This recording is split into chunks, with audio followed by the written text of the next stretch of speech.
hesitation, no doubts. That's it? That's it. I got it. And now a word for Ron and Fez.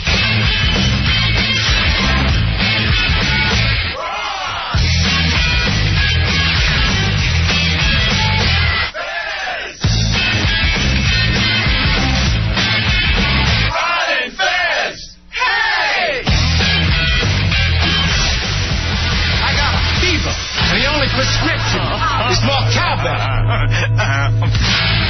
I could have used a little more cowbell. I gotta have more cowbell.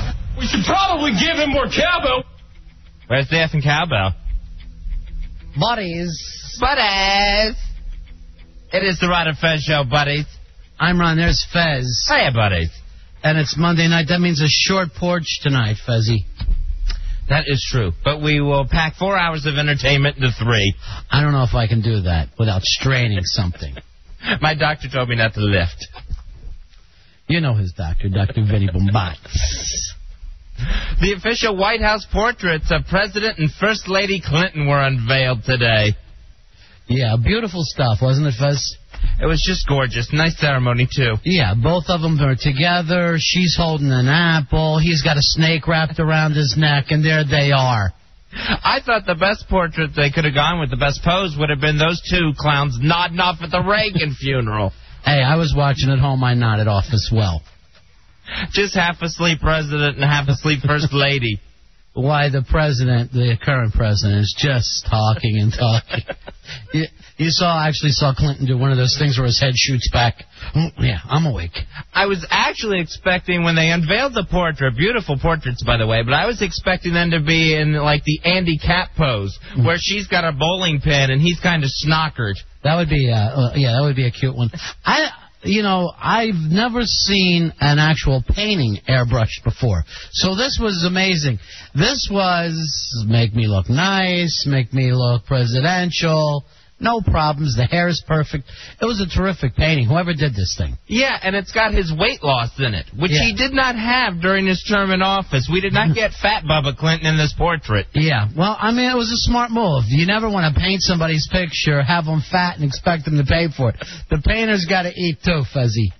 There's always that weird moment during an unveiling that someone has switched pictures. Yeah. You know, and it's a picture of Porky and Petunia Pig. You know, anytime one of those things happens, I'm always ready for the Joker or the Riddler to come swinging down and grab the thing and take off with it anyway. But very nice, and how about how nice President Bush was today? He was extremely complimentary to the Clintons. We're just going on and on, saying, you know, he's done such a wonderful job, his passion, and then he snickered and looked at everybody. I think we know about his passion. He said he got the old president out. We were in real trouble then, and then luckily we had 8 great years of Clinton. Watch it, Sonny. Yeah. Actually, remember when you told me that Bush 41 shoved Clinton at that one time, like in a big funny way? Oh, yeah, at the World War II Memorial. I finally found out what they said. He goes, let's make a Clinton sandwich, and he grabbed both the Bushes and pulled them in close.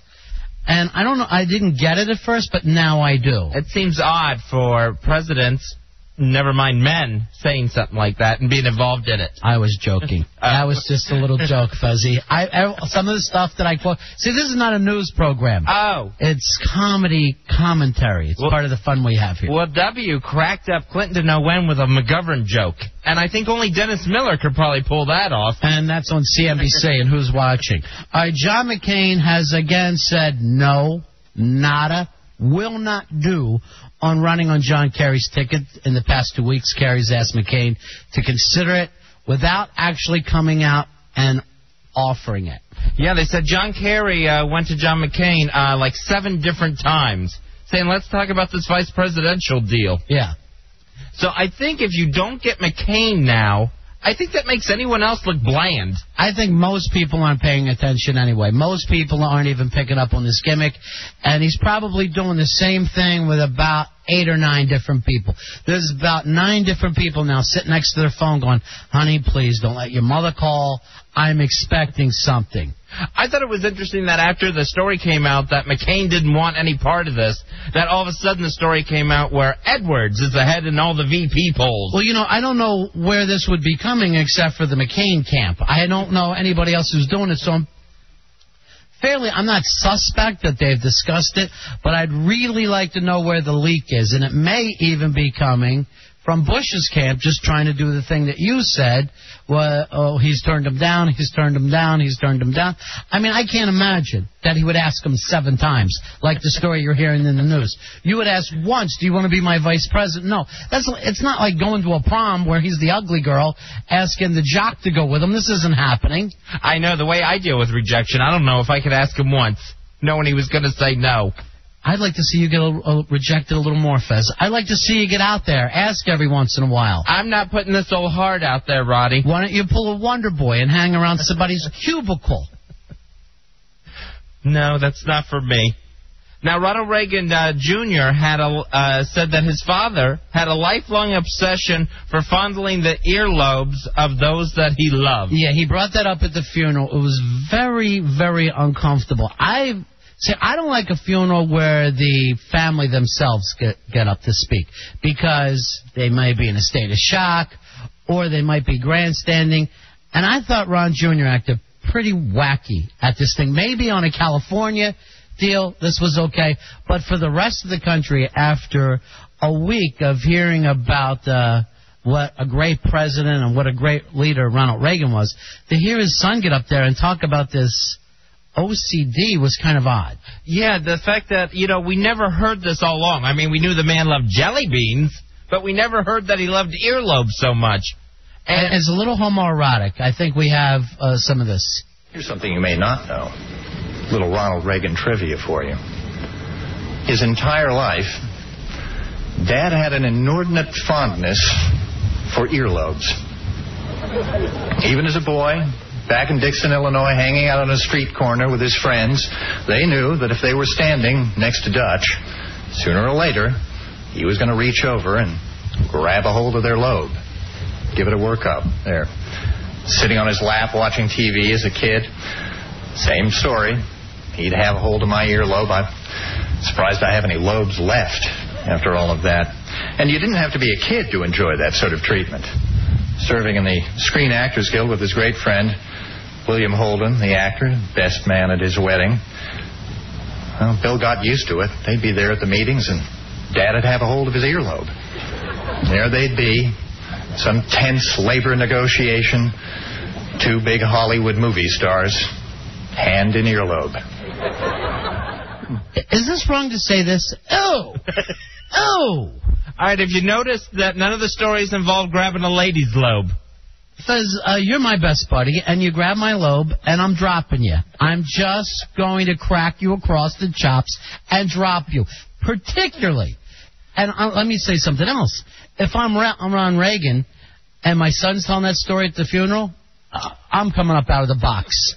And I'm smacking him down. 8 years as president, 8 years as California governor, was in the movie, Screen Actors Guild. This is the best story you could come up with? I know it was late after, it was at the very end of all the week-long ceremonies, but we ran out of stories that fast? It was too much. It was too much, and finally the lobe story comes up. And this is the oddest thing I've never even heard of anybody else having this obsession.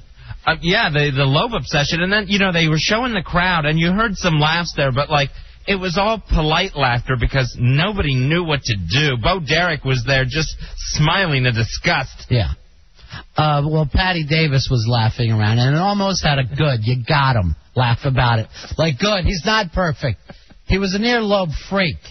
Almost like it was a confession. My earlobes were molested, and I want everyone to know it right now. Yeah, it was very, very uncomfortable. It was so creepy. All right, then, from the lobe story, Ron Jr. turns and pretty much takes a shot at the President of the United States, Fezzy, after they went and threw his father the funeral of all funerals. Lord knows what that cost. The Bush family went out of their way. They set up everything nice. And at the last moment, Ron Jr. takes a shot at the President. Dad was also a deeply, unabashedly religious man. But he never made the fatal mistake of so many politicians, wearing his faith on his sleeve to gain political advantage. True, after he was shot and nearly killed early in his presidency, he came to believe that God had spared him in order that he might do good. But he accepted that as a responsibility, not a mandate. And there is a profound difference. Yeah, my dad was a spiritual person, but didn't wait for some crazy voice in his head to tell him to attack Iraq. He didn't get on a horse and armor and start a crusade across the desert of the Middle East. Never really believed that there was a man in a white beard actually talking to him. Did not go in throwing Bibles at Iraqis. All right, now, Fez, that's a cheap shot, don't you think, after the week they got? Yeah, it was definitely a cheap shot, but you know that the real feelings were going to come out eventually. Yes, but at the funeral. Literally at the funeral, is that where you say, by the way, my dad was nothing like the people that threw us this great funeral all week long. He was nothing like those crazy religious maniacs. And the way he, changed his tone to get that line out. Is everybody listening? Yes. Not a mandate. Look at me. I'm very serious now. This isn't my crazy homoerotic Globe story. I'm saying this president is crazy. Not my dad, the ear rubber. He was fine. This was a funeral that had so many people just looking at each other like, what is going on? Yeah. Are they just that tired? Are they that jet-lagged after a week? Well, it was California, and they're used to stuff like that. The rest of the country was just kind of like, okay, we'll drop it. Yeah, it happened. We'll drop it. It was a nice week after all. And then, of course, you had Michael Reagan, who spoke first, and just talking about how he got to go to his dad's ranch. They'd sit on the curb waiting for Dad to pick him up, and then they'd go swim in the pool. Yeah, that's great.